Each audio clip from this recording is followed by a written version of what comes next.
In the ancient land of Mesopotamia, where the rivers Tigris and Euphrates flowed, there existed a primordial monster of immense power and chaos known as Tiamat. She was the embodiment of the primordial sea, the source of all life and the ultimate destroyer. In the beginning, there was only Tiamat, a vast and boundless ocean of saltwater. She was the mother of all gods and goddesses, the creator and the destroyer. She was both the source of life and the bringer of death. Tiamat was a fearsome creature, with a body that stretched across the entire world. Her scales were like mountains, her teeth were like swords, and her eyes were like fire. She could breathe fire and water, and her roar could shake the heavens. One day, Tiamat grew angry with the gods and goddesses. She felt that they had become too powerful and were challenging her authority.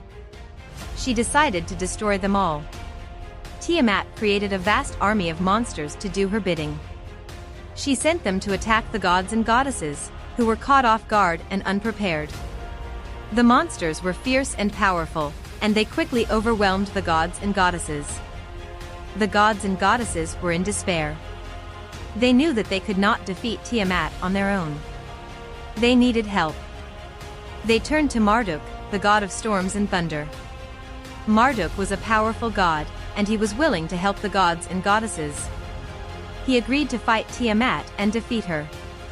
Marduk prepared for battle. He gathered his weapons and his armor, and he called upon his allies to join him. He led his army of gods and goddesses into battle against Tiamat and her monsters. The battle was long and fierce. The gods and goddesses fought bravely, but Tiamat was too powerful. She was able to defeat them all, one by one. Just when it seemed that all hope was lost, Marduk stepped forward. He challenged Tiamat to a duel. Tiamat accepted, and the two of them fought. The battle between Marduk and Tiamat was epic. It lasted for days and nights. The earth shook, the heavens trembled, and the seas boiled. Finally, Marduk was able to defeat Tiamat.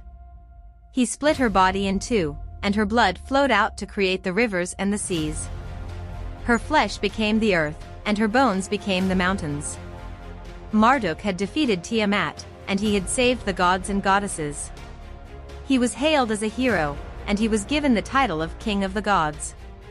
The defeat of Tiamat marked the beginning of a new era in Mesopotamia. The gods and goddesses were now in control, and they created a world that was ordered and harmonious. But Tiamat was not truly gone.